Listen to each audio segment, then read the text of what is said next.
जय जय श्रीराम। दैनिक प्रवचन नामयोगी श्री ब्रह्मचैतन्य महाराज। विषय मी भगवंताचा आहे ही अखंड जाणीव ठेवावी। श्री महाराज म्हणतात, आपल्याला काही हवे असे वाटले आणि ते तसे झाले नाही म्हणजे तळमळ लागते, परंतु सर्व परमात्माच करतो आहे असे मानले म्हणजे काळजीचे कारण उरत नाही। आपण देव आहे असे म्हणतो, पण आपला तो खरा विश्वास आहे का? एखादा मनुष्य बुडायला लागला म्हणजे दगड जरी त्याच्या हाताला लागला तरी हा आपल्याला तारील असा त्याला विश्वास वाटतो आणि तो त्याला धरून आपणही त्याच्याबरोबर बुडतो। म्हणून म्हणतो, देव आहे असा आपला खरा विश्वास नसतो। आपण नुसते तोंडाने म्हणतो एवढेच, नाहीतर आपल्याला काळजी का वाटावी? प्रत्यक्ष देव पुढे उभा राहिला तरी आपल्या मागची काळजी आणि सुखदुःखे संपणार नाहीत। याचे कारण म्हणजे परमेश्वरावरचा आपला विश्वासच डळमळीत असतो। वास्तविक परमेश्वराची इच्छा प्रमाण मांडल्यावर सुखदुःख मानण्याचे कारण नाही। परमेश्वर सर्वव्यापी आहे। तो जसा माझ्यात आहे तसा दुसऱ्यातही आहे।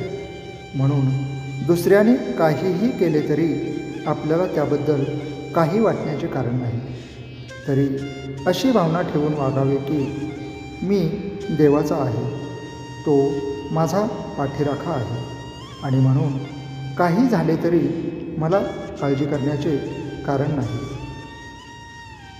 हे सर्व नामस्मरण केल्याने साधते। म्हणून मी आजपासून सतत नामस्मरण करीत राहणार असा निश्चय करावा आणि त्या दृष्टीने प्रयत्न चालू ठेवावा। परमेश्वराला शरण जाऊन मला तसे वागण्याची बुद्धी द्यावी म्हणून त्याची प्रार्थना करावी। मनाला पहिल्याने थोडी बळजबरी करावी लागेल। लहान मुलांना शाळेत जाण्याकरिता सुरुवातीला थोडी बळजबरी करावी लागते। मुलीला प्रथम सासरी पाठवितानाही तसेच करावे लागते। आपण थोडा तरी नियम करावा।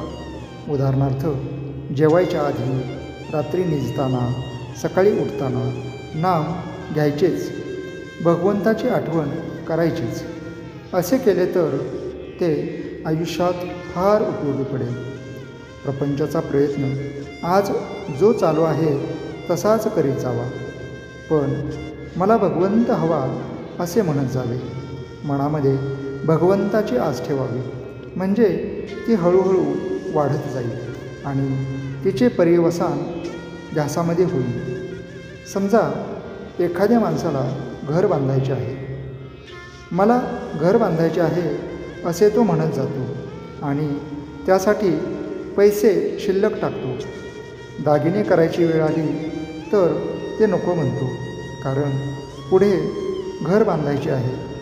हे जसे खरे त्याचप्रमाणे भगवंत मला हवा असे नुसते म्हणत गेल्याने देखील मनुष्य निव्वळ प्रपंचातच गुरफटून न जाता विषय बेताने होईल। खरा ध्यास लागल्यावर ती वस्तू मिळाल्या वाचून चैन पडणारच नाही। आजचे बोधवचन, ज्याचा भगवंतावर विश्वास त्याला समाधान खास। जय जय श्रीराम।